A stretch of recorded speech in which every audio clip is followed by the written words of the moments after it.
तो last class हमने cross multiplication method देखी थी, कुछ क्वेश्चन करते हैं।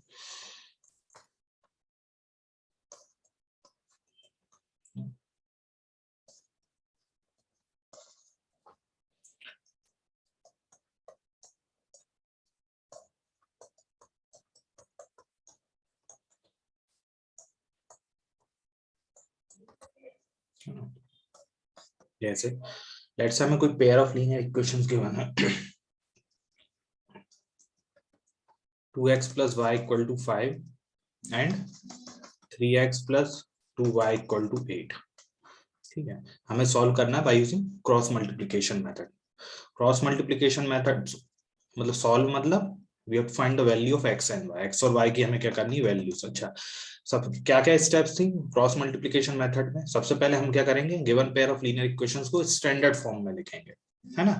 स्टैंडर्ड फॉर्म में मतलब 2x plus y minus 5 equal to 0 and 3x plus 2y minus 8 equal to 0। तो ये क्या लिख दिया हमने, स्टैंडर्ड फॉर्म में हमने इक्वेशन। ठीक है, उसके बाद x और y की हम वैल्यू कैसे निकालेंगे?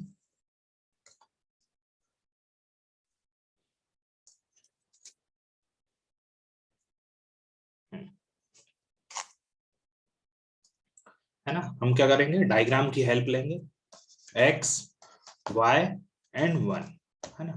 अब x के नीचे सिर्फ x के कोफिशिएंट छोड़ के बाकी कोफिशिएंट्स, है ना, क्या क्या होंगे। यहाँ पे क्या है, यहाँ पे क्या है, y का कोफिशिएंट है 1, देन -5, यहाँ पे क्या है 2 और -8, 2 एंड -8। y के नीचे क्या होगा, y के नीचे x का कोफिशिएंट और कांस्टेंट टर्म, है ना। कांस्टेंट टर्म तो ऑलरेडी है -5 और -8, तो नेक्स्ट क्या बचा 2 एंड 3।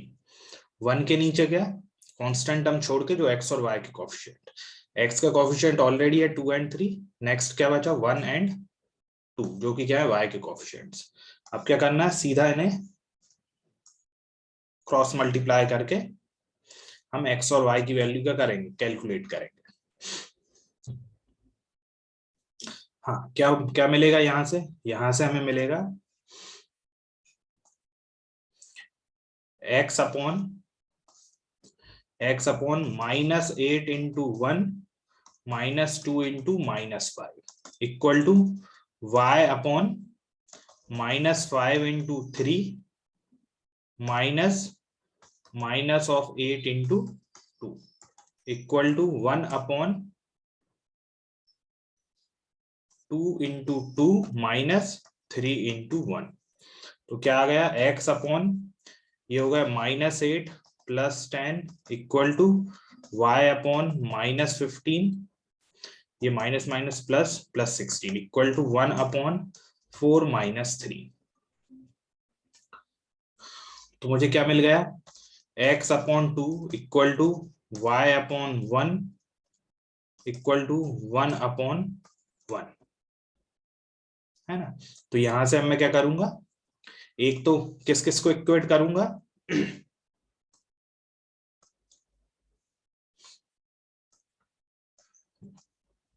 एक करूंगा इन दोनों को और एक करूंगा इन दोनों को, है ना। तो x/2 equal to 1/1 and y/1 equal to 1/1। तो x की वैल्यू यहां से आ गई 2 और y की वैल्यू क्या आ गई 1। तो ये क्या हो गया, solution of the given pair of linear equation, x equal to 2 and y equal to 1, है ना। अभी क्वेश्चन सेकंड क्या है, pair of linear equations given है x minus 3y minus 7 equal to 0 and 3x minus 3y minus 15 equal to 0। सबसे पहली step क्या है, उसे स्टैंडर्ड फॉर्म में लिखना है। ऑलरेडी ये क्या है, स्टैंडर्ड फॉर्म। स्टैंडर्ड फॉर्म क्या होती है, स्टैंडर्ड फॉर्म किस फॉर्म क्या फॉर्म रहती है, a1x plus b1y plus c1 equal to 0 and a2x plus b2y plus c2 equal to 0, है ना। सारे के सारे क्या हो, left hand equal to right hand side में क्या हो 0 हो, इक्वल टू 0 हो और सारे टर्म्स क्या हो लेफ्ट हैंड साइड में हो। ये स्टैंडर्ड फॉर्म हो गई। तो ऑलरेडी जो क्वेश्चन हमें गिवन है वो किस में गिवन है, हमें स्टैंडर्ड फॉर्म में गिवन है। ठीक है, तो अब मुझे कुछ करने की जरूरत नहीं है, यानी कि मुझे ऑलरेडी किस में गिवन है, वो स्टैंडर्ड फॉर्म में। हाँ, अब मुझे क्या करना है, बाय क्रॉस मल्टीप्लीकेशन मेथड से मुझे क्या करना है, सॉल्व करना है। तो मैं क्या करूंगा, डायग्राम फॉर्म करूंगा। कैसे करूंगा, x first variable, y second variable and 1। ठीक, अब एक्स के नीचे कौन कौन से टर्म्स लिखूंगा, एक्स के नीचे एक्स के कॉफिशिएंट छोड़ के बाकी सारे कॉफिशिएंट्स में लिख दूंगा। बाकी कॉफिशिएंट्स क्या क्या है, एक एक्स है, एक्स के कॉफिशिएंट छोड़ के कौन से कॉफिशिएंट है, -3, y के कॉफिशिएंट है -3 यहाँ पे, और यहाँ पे भी क्या है, -3। तो -3 और नेक्स्ट क्या, -7 कांस्टेंट टर्म, -7 एंड -15। y के नीचे क्या लिखूंगा, y के कॉफिशिएंट छोड़ के बाकी के कॉफिशिएंट। अब कांस्टेंट टर्म्स तो मैं ऑलरेडी ले चुका हूं, बाकी कॉफिशिएंट क्या, x का कॉफिशिएंट बचा, x का कॉफिशिएंट यहाँ 1 है, यहाँ 3 है, तो 1 और 3। ठीक है, अब 1 के नीचे क्या लूंगा, 1 के नीचे क्या लूंगा, मैं x और y के कॉफिशिएंट्स, ऑलरेडी x के कॉफिशिएंट मैं 1 और 3 ले चुका हूं। अब y का कॉफिशिएंट क्या बचा, -3 एंड -15। क्लियर है, अब मैं सिंपली क्या कर दूंगा, इनका क्रॉस मल्टीप्लाई करके लिख दूंगा। कैसे लिखूंगा, उसका भी तरीका है, क्या कैसे लिखूंगा, x अपॉन क्रॉस मल्टीप्लाई में क्या आएगा, -3 इंटू -15, है ना। जो एरो एरो जो डायरेक्शन शो कर रहा है उसी डायरेक्शन में हमें मल्टीप्लाई करना है ना। -3 into -15 -3 into -7 is equal to y upon -7 into 3 minus of -15 into 1 is equal to 1 upon क्या हो जाएगा, 1 अपॉन, हाँ बोलो बेटा, 1 अपॉन क्या क्या लिखूं यहाँ पे बताओ।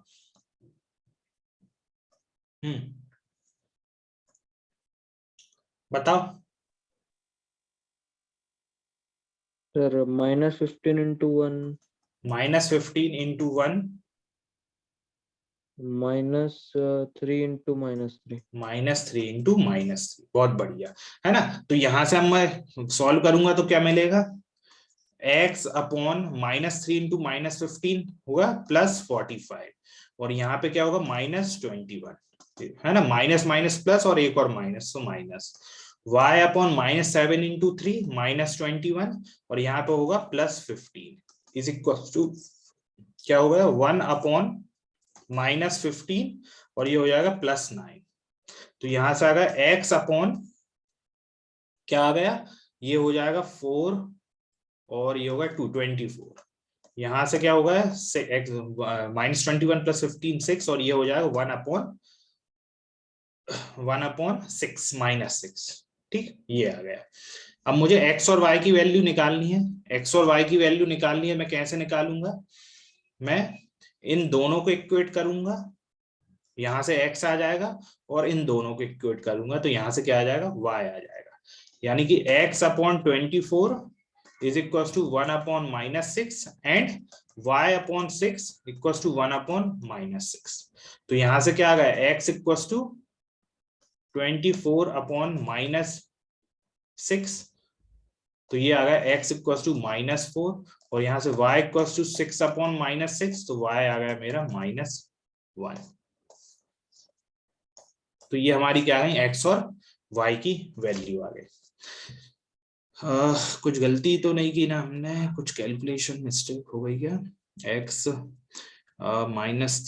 -3 7 -7 -15, ठीक है ये सही है।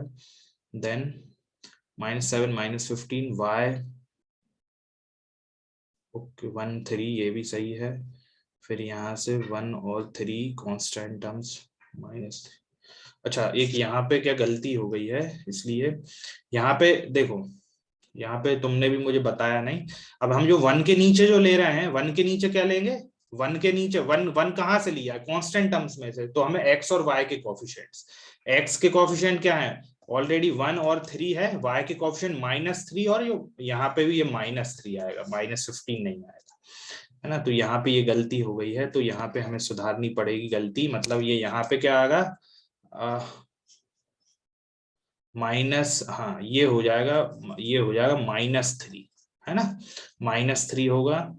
तो फर्दर अगर मैं नीचे सॉल्व करूंगा तो कितना आएगा, ये भी क्या हो जाएगा -3, ये हो जाएगा -3, तो -3 होगा तो ये +6 आ जाएगा।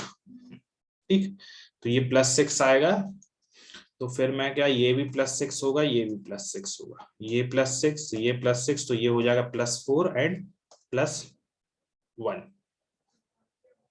है ना। तो आई थिंक एक जगह और चेंज करना पड़ेगा, वो गलती कहाँ पे हो गई है। एक तो ये सही है, ये भी सही है, बस एक ही जगह चेंज होगा, हाँ, है ना, और कहीं चेंज नहीं आएगा। अच्छा, एक जगह और कहाँ पे गलती हुई है, कहीं पे x के कोफिशिएंट्स में 3 और -3 7 15, और y के हो गए हैं हमारे -7 -15 1 3, और इसकी हो गए हैं, ठीक है, 1 3 एंड -3 एंड -3, ठीक है, सही है ना। तो यहां से हमारी क्या वैल्यूज आ गई, x = 4 एंड y = 1। ठीक है बेटा, क्लियर है। तो ये क्या होगा, solution of the given pair of linear equation, x = 4 और y = 1। अच्छा, इसमें ये जो क्वेश्चन किया था हमने, इसमें यहाँ पे मुझे लग रहा था कुछ मिस्टेक है, यहाँ पे हमने बाकी सब सही किया, बस थोड़ी सी कैलकुलेशन, ये -21 + 15 -6 होगा, है ना, हमने +6 ले लिया था, और फिर सॉल्व करेंगे तो -6 लेके, तो y की वैल्यू +1 की जगह -1 आएगी, तो x = 4 एंड y = -1। ठीक है, अब ये क्वेश्चन देखते हैं, है ना, इसे भी हमें सॉल्व करना है बाय क्रॉस मल्टीप्लीकेशन मेथड। ठीक है, सॉल्व करते हैं बाय क्रॉस मल्टीप्लिकेशन मेथड। तो सबसे पहले फर्स्ट स्टेप क्या है, उसे स्टैंडर्ड फॉर्म में लिखेंगे, है, स्टैंडर्ड फॉर्म में नहीं है, दोनों इक्वेशंस को पहले मैं लिखता हूँ स्टैंडर्ड फॉर्म में, 2x + 3y - 13 = 0, ये हो जाएगा 5x - 4y + 2 = 0। ठीक, अब मैं क्या करूंगा, क्रॉस मल्टीप्लिकेशन मेथड यूज करूंगा, x y एंड 1, x के नीचे मैं क्या लिखूंगा, y के कोफिशिएंट्स और कांस्टेंट टर्म, x के नीचे x के कोफिशिएंट्स नहीं लिखूंगा, क्या क्या लिखूंगा, y के कोफिशिएंट्स क्या क्या है, 3 -4, और कांस्टेंट टर्म -3 एंड 2। y के नीचे क्या लिखूंगा, y के कोफिशिएंट नहीं लिखूंगा, कांस्टेंट टर्म लिखूंगा और x के कोफिशिएंट, कांस्टेंट टर्म ऑलरेडी आ चुके हैं, x के कोफिशिएंट 2 और 5। अब कांस्टेंट 1 के नीचे मैं कांस्टेंट टर्म नहीं लिखूंगा, x और y के कोफिशिएंट, x का कोफिशिएंट ऑलरेडी लिख चुका हूं, बचा क्या, y का कोफिशिएंट, दैट इज 3 एंड -4। ठीक है, अब मैं इस तरह से जो एरो की डायरेक्शन में क्या करूंगा, मैंने क्रॉस मल्टीप्लाई करूंगा। ठीक, इसीलिए इस मेथड का नाम क्या रखा है, क्रॉस मल्टीप्लिकेशन, है ना। तो यहां से मुझे क्या मिलेगा, x upon 3 into 2 -4 into -13 equal to y upon -3 into 5 -2 into 2 equal to 1 upon 2 into -4 -5 into 3। तो यहां से क्या आ गया, x अपॉन, ये हो जाएगा 6, ये minus minus plus, again minus है तो माइनस, ये हो जाएगा -52 इक्वल टू y अपॉन, ये कितना होगा 15 1 65 -65 और -4 इज इक्वल टू 1 अपॉन, ये हो गया -8 -15, ये मिल गया। फर्दर सॉल्व करूंगा तो क्या हुआ, x अपॉन, ये हो जाएगा -46 is equal to y upon, ये हो जाएगा -69 इज इक्वल टू 1 अपॉन -8 -15, तो ये हो जाएगा -23। अब मुझे x और y की वैल्यू निकालनी है ना, तो मैं क्या क्या इक्वेट करूंगा, एक तो ये x अपॉन -46 को इक्वेट करूंगा 1 अपॉन -23 से, और y को करूंगा किससे, y अपॉन -69 को मैं इक्वेट करूंगा किससे, 1 अपॉन -23 से। तो क्या मिलेगा, x upon -46 equals to 1 upon -23 and y upon -69 is equals to 1 upon -23। ठीक, तो यहां से मुझे क्या मिल गया, x इक्वल टू 46 -46 बाय -23, यानी x की वैल्यू क्या आ गई मेरी 2। और यहाँ से मिलेगा y इक्वल टू -69 बाय -23, तो यहाँ से y की वैल्यू आ गई 3। तो यहाँ से solution of the given pair of linear equation is nothing but what, x equal to 2 and y equal to 3। हम इसे वेरीफाई भी कर सकते हैं। कैसे वेरीफाई करेंगे, x और y की वैल्यू हम जो given pair of linear equations है उनमें पुट करेंगे, अगर वो सेटिस्फाई कर जाती है मतलब क्या होगा, जो भी वैल्यूज हैं वो क्या है, सही है ना।